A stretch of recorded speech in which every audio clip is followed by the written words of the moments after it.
Donc, pour démarrer, je voudrais vous inviter en fait à un voyage mental sous forme de projection d'images. Vous savez que ce ne sont pas les yeux physiques qui voient les images. La preuve en est que quand le corps dort la nuit et qu'il y a un rêve nocturne, vous pouvez voir des images aussi réalistes que celles que vous voyez dans le rêve diurne. Euh, on peut utiliser cette capacité en dehors des rêves nocturnes pour fermer les yeux physiques,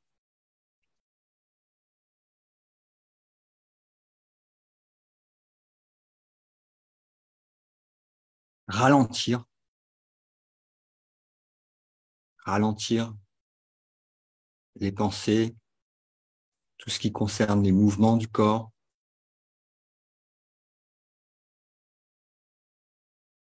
de façon à se concentrer sur la projection d'une histoire que je vous raconte, qui est celle de tout un tas de petits bonhommes au pied d'une grande montagne qui part en pointe avec un sommet assez haut et dont la vue à partir du bas de cette montagne, où on peut voir l'ensemble de de ce voyage,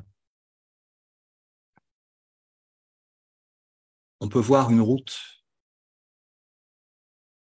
qui est droite et qui monte jusqu'au en haut de la montagne de façon la plus courte possible,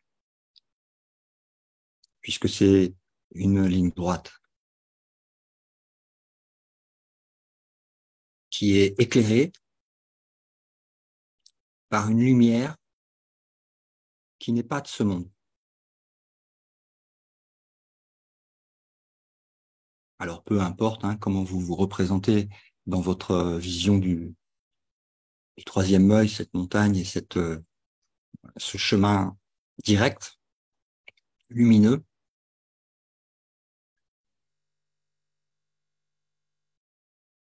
Vous voyez aussi que sur les bords de ce chemin droit et direct, il y a des sentiers hors piste, on va dire, qui partent à gauche et à droite et qui sont parsemés de buissons, de rochers, de détours, euh, qui mènent dans des endroits pas très agréables de cette nature sauvage et qui se terminent par des impasses qui ramènent toujours à ce chemin initial et droit et lumineux, soit en faisant un demi-tour, soit en bifurquant sur un chemin qui ramène au centre, un peu comme un GPS vous ramènerait toujours à la destination la plus favorable en fait. Ça ne veut pas dire qu'il n'y a pas des routes d'exploration sur le côté qui mènent à ces impasses, en tout cas qui ramènent sur le chemin de la verticalité lumineuse qui pointe jusqu'en haut de la montagne. Alors, je vous invite maintenant à visualiser votre héros du rêve, le personnage principal qui, en chemin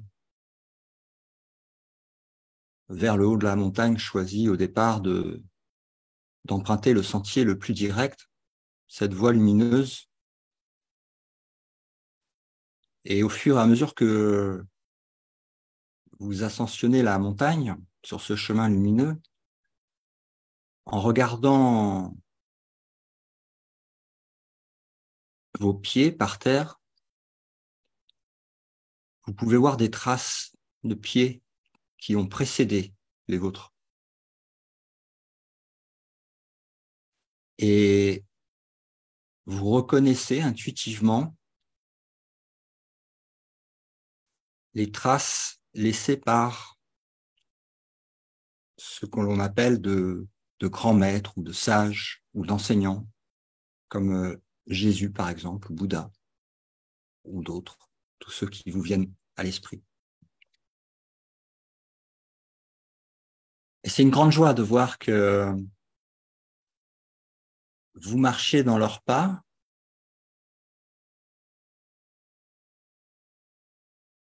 et que ils ont traversé exactement les mêmes interrogations, les mêmes doutes, les mêmes peurs, les mêmes sentiments de culpabilité ou d'autres sentiments bizarres, on va dire.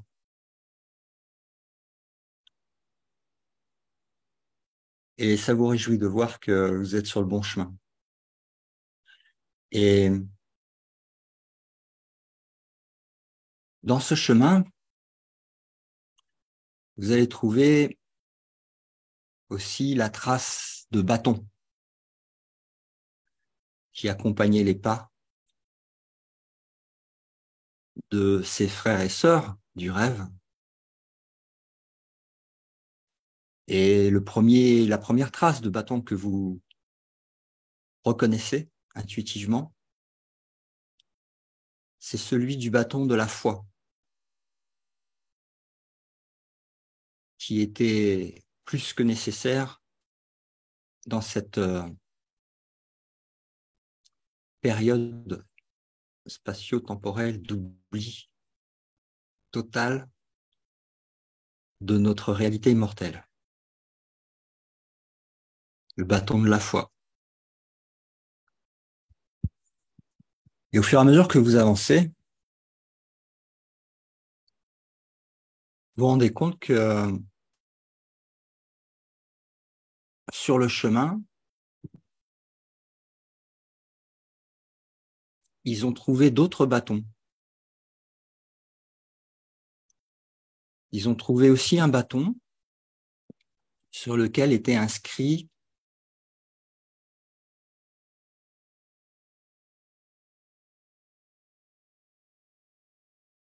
« Ce n'est pas vrai ».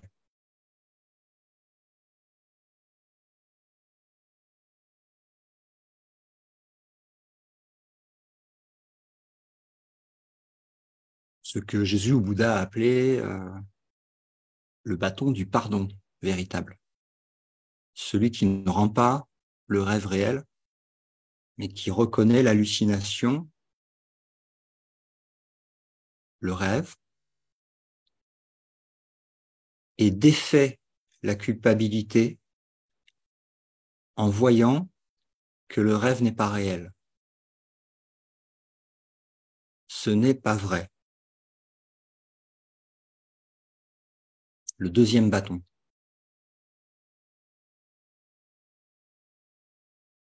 Et ça continue, ça monte, ça monte, ça monte. Alors en même temps que ça monte, vous voyez tous ceux qui ont pris des chemins de traverse pour aller explorer les substituts à la vérité, des compromis, des croyances, et qui reviennent sur leurs pas et qui vous rejoignent sur cette ligne droite, verticale.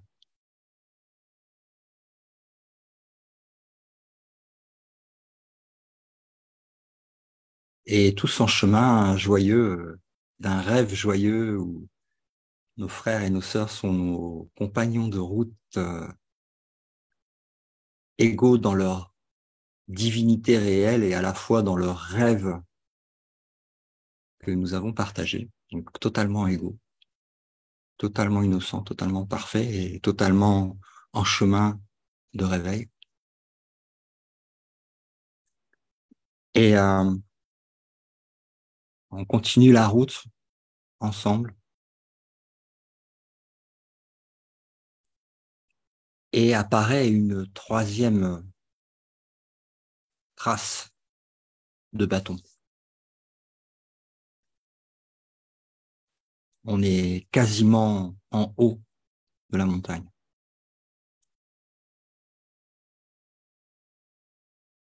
Et sur ce bâton, il y a une inscription aussi.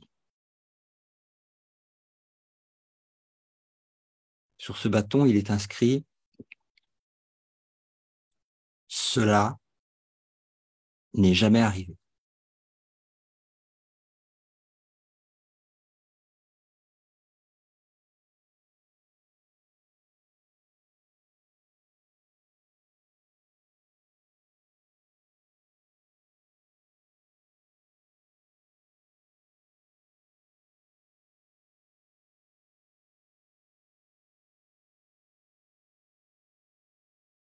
Il y a un ressenti qui se déploie, s'étend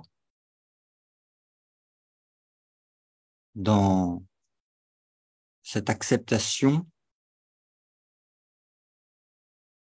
du message qui est inscrit sur le troisième bâton.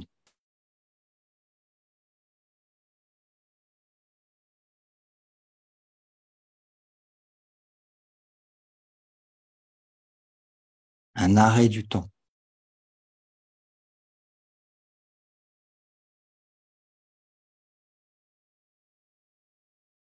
Une dissolution du passé, du rêve.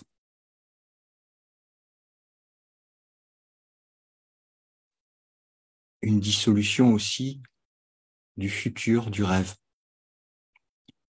et du présent du rêve. Dans l'acceptation de cette affirmation absolue et sans compromis.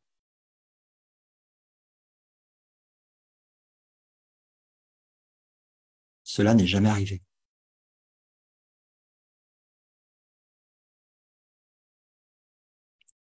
Et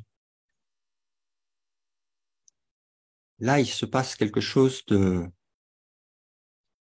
très intéressant dans notre petite histoire de visualisation. C'est que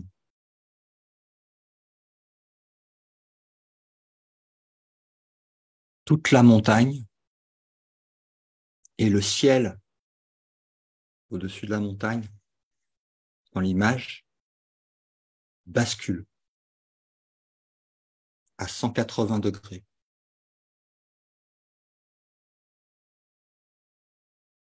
Où tu te rends compte qu'en fait, c'était un chemin intérieur. Le pic de cette montagne formant le pointage vers l'intérieur de l'esprit représenté par le ciel éternel en soi.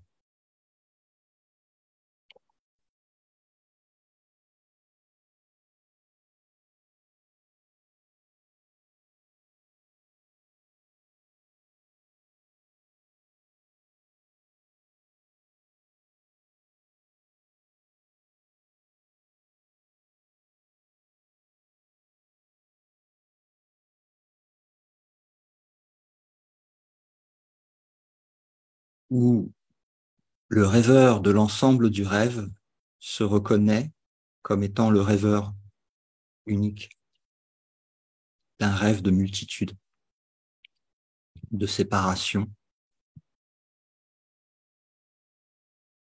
et de mort, lequel a été balayé par la vérité, affirmé par l'inscription sur le troisième bâton. Nothing happened.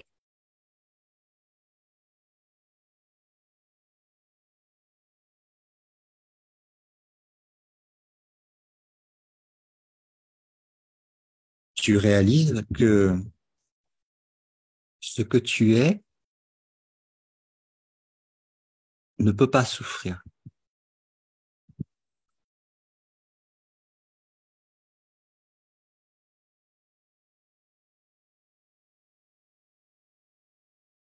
C'est impossible.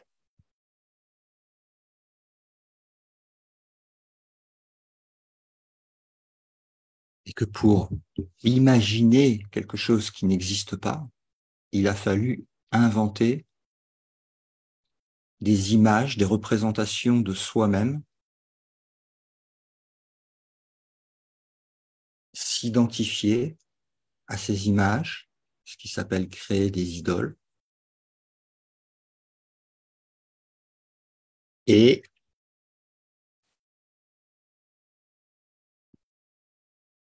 oublier la vérité en imaginant et en croyant être ce que l'on n'est pas, parce que ce que l'on est ne peut pas souffrir. Donc il faut imaginer quelque chose d'autre que ce que l'on est pour pouvoir imaginer une expérience de souffrance. Donc tout ça se termine.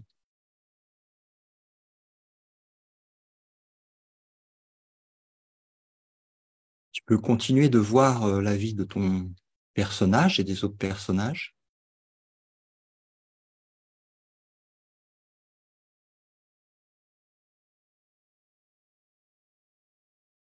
d'un rêve qui n'est pas réel,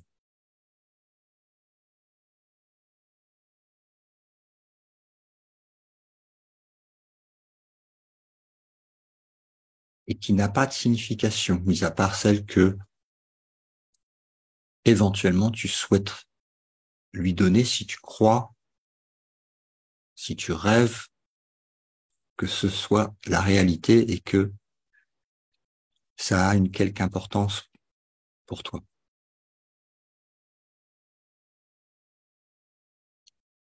Là, tu te rends compte à quel point tu as toujours été libre.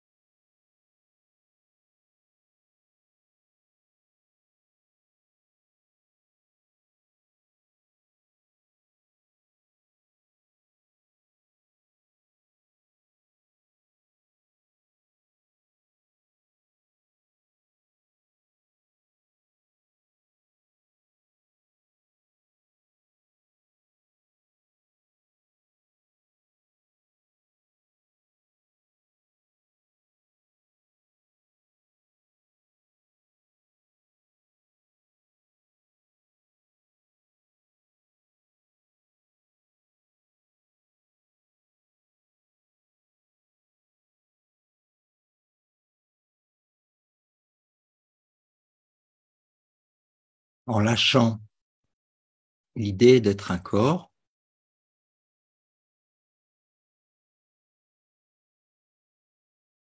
l'idée d'être sur Terre,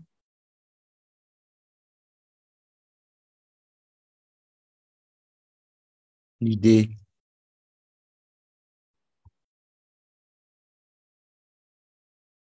d'avoir une âme séparée,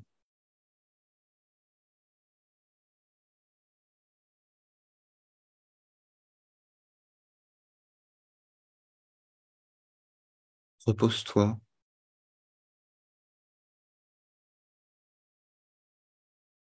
dans la simplicité de ce que tu es en réalité.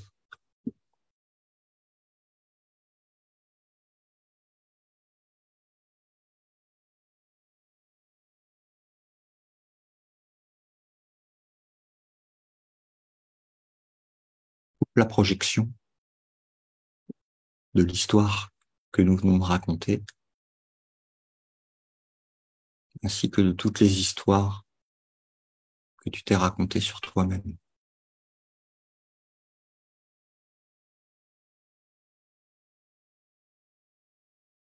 Reste là, ici, maintenant.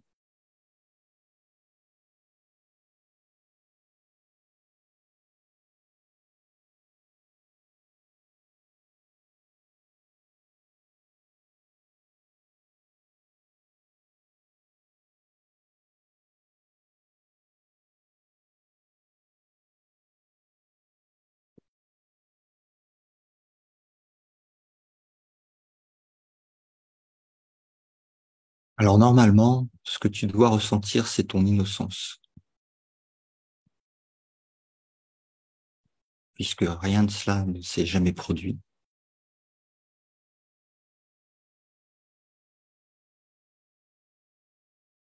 Que tu n'as jamais été aucun des personnages, aucun rêve d'incarnation,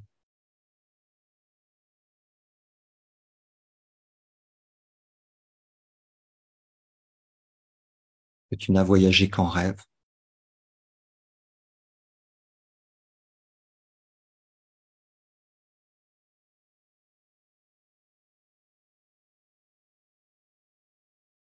étant l'infini de l'unité en sa source. Il ne peut pas y avoir de voyage ou de mouvement, puisque l'infini est l'infini, et non pas une particule, une particularité, un particulier, quelque forme d'atome, que ce soit qui puisse être localisé. Donc il n'y a rien, c'est pas ça non plus.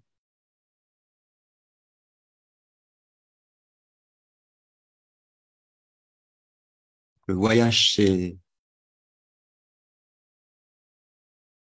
imaginer en rêve, mais en réalité, tu n'as pas bougé. Tu demeures ce que tu es, tel que Dieu t'a créé.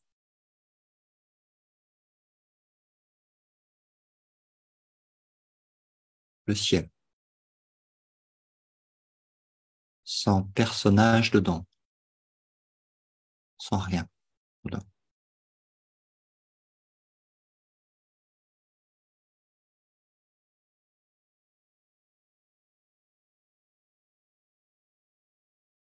Le ciel a les qualités inverses de ce qui est expérimenté dans le rêve.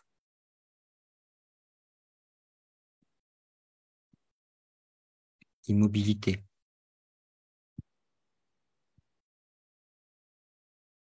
infini,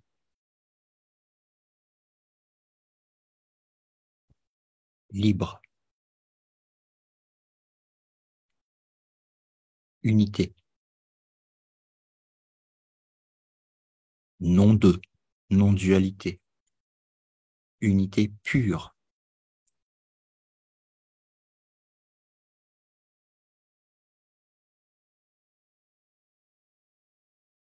Non pas une unité de façade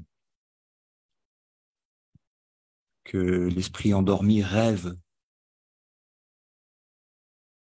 sur Terre en croyant qu'il va y avoir plein de petits morceaux qui vont créer une unité. Non, non, les morceaux n'existent pas. L'unité est totale. Il n'y a pas de deux.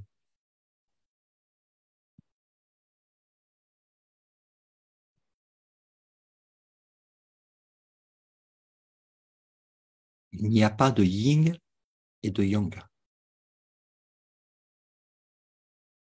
Il n'y a pas de conscience.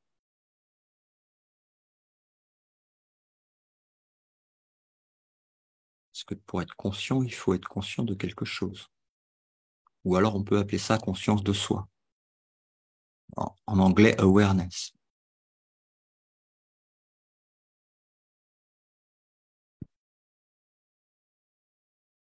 Il n'y a pas de défense, il n'y a pas d'attaque. Il n'y a que l'amour, que la paix de Dieu. Béatitude, infinie intelligence,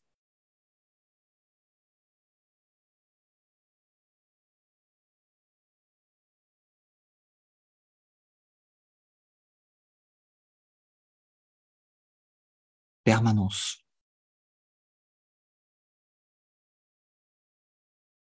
certitude, vérité, perfection, éternité, création.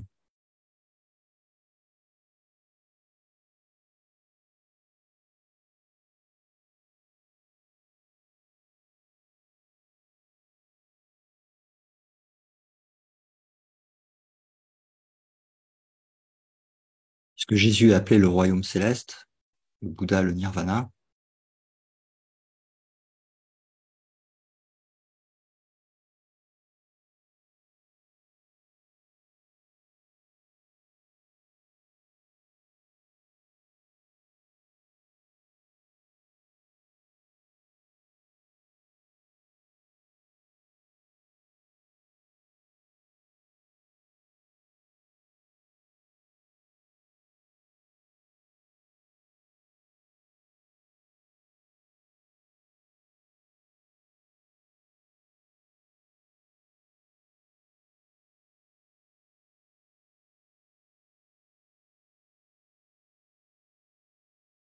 pareil.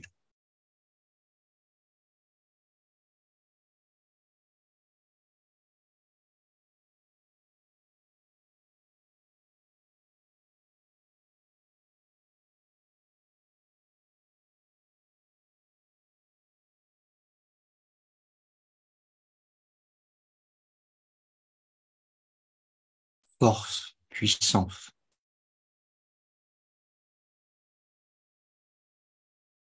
partager ne faisant qu'une.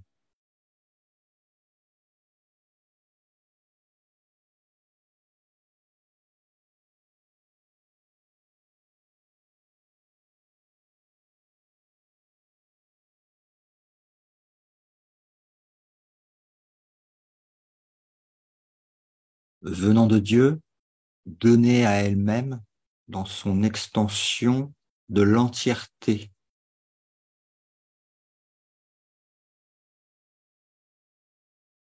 qu'on appelle le Christ, l'Esprit,